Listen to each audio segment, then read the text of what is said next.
मरहबा, खुशामदीद, welcome back to my channel. दोस्तों, आज फिर मैं एक नई वीडियो लेके आप लोगों के सामने हाजिर हुआ हूँ। तो दोस्तों, वीडियो शुरू करने से पहले सबसे पहले मैं आप लोगों का शुक्रगुजार हूँ। I would like to thank you all for your love and support, and because of your love and support I have reached 1000 subscribers. Thank you once again. Please keep supporting me. आपने काफ़ी videos देखी होंगी जिसमें citizenship के बारे में बताया गया कि 12 जून से सिटीज़नशिप लॉ चेंज हो जाएगा।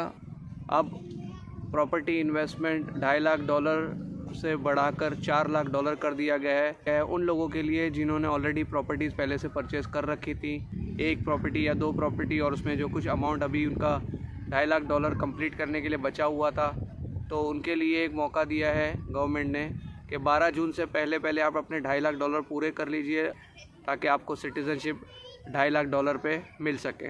तो जैसे कि आपको पता ही है कि जो रशिया और यूक्रेन का वॉर चल रहा है, इसको देखते हुए भी काफ़ी रशियंस और यूक्रेनियंस टर्की की तरफ माइग्रेट हो रहे हैं और सेटल होना चाह रहे हैं।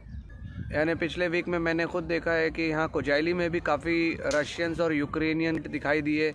मैं कुछ ऑफिसेज़ में गया, कोच इदारसी में और टैक्स ऑफिसेज़ में और बैंक में, तो इसको देखते हुए भी लगता है गवर्नमेंट ने सोचा है कि तो ये भी एक पॉसिबिलिटी हो सकती है कि रशियंस और यूक्रेनियंस का इन्वेस्टमेंट टर्की में बढ़े। तो दोस्तों, तुर्किश गवर्नमेंट ने सिर्फ सिटीज़नशिप के कानून में चेंजेस नहीं किए हैं, बल्कि रेजिडेंस परमिट, यानी जो हम लोग नॉर्मली टीआरसी प्रॉपर्टी रेजिडेंस में जिसको रेजिडेंस टीआरसी कहते थे, उसमें भी चेंजेस कर दिए हैं। और 26 अप्रैल के बाद से प्रॉपर्टी रेजिडेंस लेने के लिए गवर्नमेंट ने तकरीबन 30 मेजर प्रोविंसेस सिलेक्ट करी हैं जहां आपको कम से कम $75,000 की प्रॉपर्टीज़ ख़रीदनी हैं। उसमें कुछ रिमोट एरियाज़ भी हैं, कुछ ऐसी प्रोविंसेस भी हैं जो छोटे मोटे कस्बे हैं या विलेजेस हैं जहां पर आपको मिनिमम $50,000 की इन्वेस्टमेंट करनी होगी। काफ़ी दोस्तों के सवाल आ रहे थे कि क्या हम ये $50,000 या $75,000 का जो रूल है, इसमें मल्टीपल प्रॉपर्टीज़ ले सकते हैं। तो इसी बात को वेरीफाई करने के लिए 2 दिन पहले मैं कोच इदारे से गया था, यानी इमिग्रेशन डिपार्टमेंट कोजाइली के गेब्जे में, जहाँ पर मैं रहता हूँ, और मैंने वहाँ से पता किया ऑफिसर्स के साथ। So the immigration officer has very clearly told me, as per the new law, all the properties purchased after the 26th of April, you have to buy only one property worth $75,000, not multiple properties. You cannot combine multiple properties to get a residence permit. जिसका मतलब ये है कि आपको एक ही property लेनी होगी major metropolitan cities में। जो लिस्ट दी गई है, मैं आपके साथ लिस्ट भी शेयर करता हूँ, $75,000 की वो एक ही प्रॉपर्टी की कॉस्ट होना चाहिए, ना कि 2 या 3 प्रॉपर्टीज़ मिलाकर।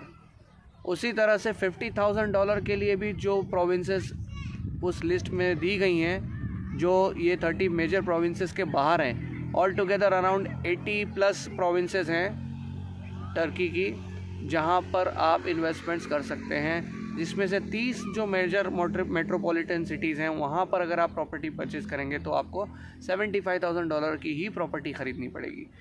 जो प्रोविंसेस उस लिस्ट के बाहर हैं, उन प्रोविंसेस में आप $50,000 की इन्वेस्टमेंट कर सकते हैं। That means small provinces you can invest up to $50,000, but it has to be one single unit, यानी एक ही प्रॉपर्टी, यानी एक ही फ्लैट होना चाहिए जिसकी वर्थ $50,000 होनी चाहिए। तो ये एक बड़ा क्रिटिकल जजमेंट है टर्किश गवर्नमेंट की तरफ से। It will not be possible any more to buy properties for a smaller amount like $20,000 और $30,000 and obtain a residence permit. So it's like difficult right now. तो ये काफ़ी इम्पॉर्टेंट अपडेट है कि अब जो है आप 2 या 3 प्रॉपर्टी को लेके, समझ लीजिए मिसाल के तौर पे आपने कोई प्रॉपर्टी ली होगी $20,000 की या $25,000 की, उसको अगर कंबाइन करते हैं और आप $75,000 बनाना चाहते हैं, तो आपका वो प्रॉपर्टी काउंट नहीं होगा। यानी 26 अप्रैल के पहले वाले प्रॉपर्टीज़ अगर आपने $20,000 की भी ले रखी है तो आपके लिए कोई प्रॉब्लम नहीं है, आपको रेजिडेंस परमिट मिलेगा। उस सिचुएशन में ये न्यू लॉ आप लोगों के लिए एप्लीकेबल नहीं है। इसमें मैं भी हूँ, क्योंकि मैंने भी काफ़ी छोटे अमाउंट की प्रॉपर्टी परचेज़ की है, तो ये लॉ मुझ पे एप्लीकेबल नहीं होता है। काफ़ी लोग ऐसे भी हैं मार्केट के अंदर जो मिसगाइड कर रहे हैं अभी भी, और वो कह रहे हैं कि आप एक प्रॉपर्टी ले लो और 25,000 की, $30,000 की, बाकी का $45,000 की कोई और एक प्रॉपर्टी ले लेना, या 25,000 की 2 प्रॉपर्टीज़ लेके $50,000 आप इन्वेस्ट कर दें। So please be careful, be aware of such scammers, don't fall into the trap.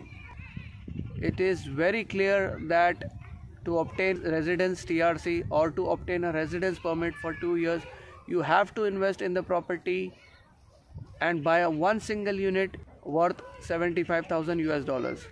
If you have bought the properties after the 26th of April, you cannot merge 2 properties to get residence permit. You have to buy one single unit of $75,000 or one single unit in a smaller province worth $50,000 as per list of provinces provided by the Turkish government. तो ये दोस्तों जो नया rule है $75,000, इसमें एक technically glitch होगा और एक कॉम्प्लिकेशन ये भी है कि आपकी जो टापू है या आपकी जो डीड है उसकी वर्थ $75,000 होनी चाहिए। यानी सब मिसाल के तौर पे $75,000 बनता है आपका तकरीबन 11,50,000 टर्किश लीरा। यानी टापू जो लेंगे आप, जो प्रॉपर्टी आप ख़रीदेंगे, उसकी टापू की वैल्यूएशन जो है 11.5 लाख लिखी हुई होना चाहिए, तभी वो आपका $75,000 बनता है।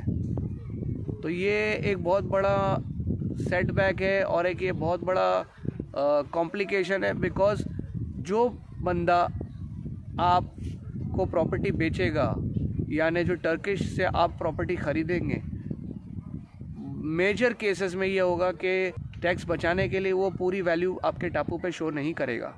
तो ये एक थोड़ा चैलेंजिंग फैक्टर होगा। तो जब भी आप कोई प्रॉपर्टी लेने निकलेंगे तो आपको ओनर के साथ में बैठ के इस चीज़ को कंफर्म करना होगा और इससे बात करनी होगी। तो आपको 11.5 लाख या इससे ज़्यादा की वैल्यूएशन आपके टापू पे दिखानी होगी। उसी तरह से $50,000 वाली प्रॉपर्टी अगर आप ख़रीद रहे हैं तो उसका बनता है 8 लाख टर्किश लीरा। तो आपको 8 लाख टर्किश लीरा ऑफिशियली टापू पे या डीड पे शो करना होगा, वरना आपका रेजिडेंस परमिट एक्सेप्ट नहीं होगा। आप ये कह सकते हैं कि ये जो रूल है इन्वेस्टर फ्रेंडली नहीं है, क्योंकि ये कॉम्प्लिकेटिंग है, क्योंकि हर कोई टर्किश सेलर जो है आपको फुल वैल्यू ऑफ द टापू शो नहीं करेगा, और जिसके चलते ये भी होगा कि आपकी जो प्रॉपर्टी है वो उससे ज़्यादा की होगी। जैसे $2.5 लाख की अगर प्रॉपर्टी आप ख़रीदते थे तो वो $2.5 लाख एग्जैक्टली तो नहीं होता था, क्योंकि टर्किश मार्केट का जो डिपेंडेंसी है वो डॉलर पर है और डॉलर स्टेबल नहीं होता यहाँ पर, और डेली के प्राइसेस में चेंजेस होते रहते हैं। तो उस सूरत में भी आपको $2.5 लाख नहीं बल्कि 2.25 लाख के आसपास इन्वेस्ट करने थे अगर आप सिटीज़नशिप लेना चाहते हैं तब भी। तो सिमिलरली इस नए रूल के हिसाब से भी अगर आप $75,000 की प्रॉपर्टी ख़रीदेंगे तो ये $75,000 की नहीं पड़ेगी टेक्निकली आपको, ये तकरीबन आपको $90,000 तक पहुंच जाएगी। अब जब $90,000 पर जाएगी तो इसका मतलब है इसकी वैल्यू और इंक्रीज़ होगी। यानी अगर $75,000 का आप इक्विवेलेंट कन्वर्जन देखते हैं तो वो 11.5 लाख के ऊपर आता है, लेकिन आपको एग्जैक्ट वो मैच वैल्यू वाली प्रॉपर्टी नहीं मिलेगी। हो सकता है आपको 11.5 से ऊपर की, यानी 13 लाख, 14 लाख, 13.5 लाख, 15 लाख के आसपास की प्रॉपर्टी मिले। इसके अंदर आपका नुकसान ये हो रहा है कि प्रॉपर्टी आपको महंगी पड़ रही है, प्लस डॉलर के कंपोनेंट को अगर आप कंपेयर करते हैं तो $75,000 से ऊपर जा रहे हैं आप, यानी 80, 85 या $90,000 तक आप एक्चुअली इन्वेस्ट कर रहे हैं ताकि आपकी रेजिडेंस परमिट बन सके। तो ये एक थोड़ा ट्रिकी फैक्टर है दोस्तों। तो ये बहुत इम्पोर्टेंट था दोस्तों, क्योंकि काफ़ी लोगों में कन्फ्यूजन थी, काफ़ी परेशान थे लोग, मैं भी परेशान था, क्योंकि मैंने भी एक छोटी सी प्रॉपर्टी ख़रीदी हुई है अराउंड $20,000 की। लेकिन अगर ये रूल एप्लीकेबल हो जाता तो मेरे लिए भी कॉम्प्लिकेशंस बढ़ सकती थी। तो इसी वजह से मैं इमिग्रेशन में गया था पता करने के लिए, लेकिन अब ये चीज़ क्लियर हो चुकी है तो मैं आज वीडियो बना रहा हूँ और आप लोगों के सामने पेश कर रहा हूँ। क्योंकि अब इन्फ्लेशन की वजह से यहाँ पर हर चीज़ महंगी हो चुकी है, कॉस्ट ऑफ लिविंग बढ़ चुका है, हर चीज़ महंगी है। यानी ऑलमोस्ट एक साल में मैं देख रहा हूँ कुछ चीज़ों के अंदर ऑलमोस्ट 50% इंक्रीज़ हुआ है, कुछ चीज़ें 60 to 70% से भी ज़्यादा महंगी हो चुकी है। यानी ओवरऑल हर चीज़ के ऊपर प्राइसेस बढ़ चुके हैं इन्फ्लेशन की वजह से। मेरी वीडियो लेट ज़रूर आई दोस्तों, लेकिन उम्मीद करता हूँ कि इस वीडियो से ये कन्फ्यूजन आप लोगों को क्लियर हो जाएगा।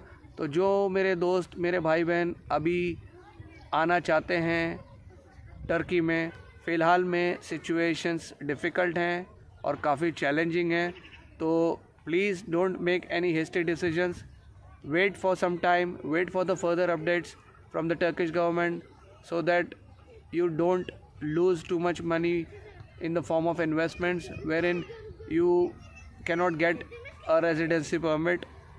So थोड़ा सा सब्र करें, वेट करें अगली अपडेट आने का। तो टर्किश गवर्नमेंट बेसिकली इन्वेस्टमेंट्स को प्रमोट करना चाह रही है ताकि उनकी इकोनॉमी को बूस्ट मिले। तो क्वाइट लाइकली हो सकता है गवर्नमेंट अपने इस डिसीजन को रिव्यू करे over a period of time और कोई नई अपडेट आए। तो दोस्तों, जो प्रोविंसेस इस्तांबुल से बिल्कुल करीब हैं, जहां पर आपको $50,000 इन्वेस्टमेंट करना है, मैं उन प्रोविंसेस में विज़िट भी करूंगा और आप लोगों को वहां की वीडियो भी बताऊंगा, वहां की प्रॉपर्टीज़ भी बताऊंगा कि किस तरह के एरियाज़ हैं। तो उम्मीद करता हूं दोस्तों मेरी इस वीडियो से आप लोगों को रेजिडेंस परमिट को लेके जो कन्फ्यूजन थी वो क्लियर हो गई होंगी। हमेशा की तरह अगर आप मेरे चैनल पे नए हैं तो प्लीज़ लाइक, शेयर और सब्सक्राइब ज़रूर करें, बेल आइकन दबाना ना भूलें ताकि आने वाली वीडियोस की नोटिफिकेशन आपको मिलती रहे। मिलता हूँ फिर किसी अगली वीडियो के साथ, तब तक अपना ख्याल रखें, टेक केयर, बाय बाय।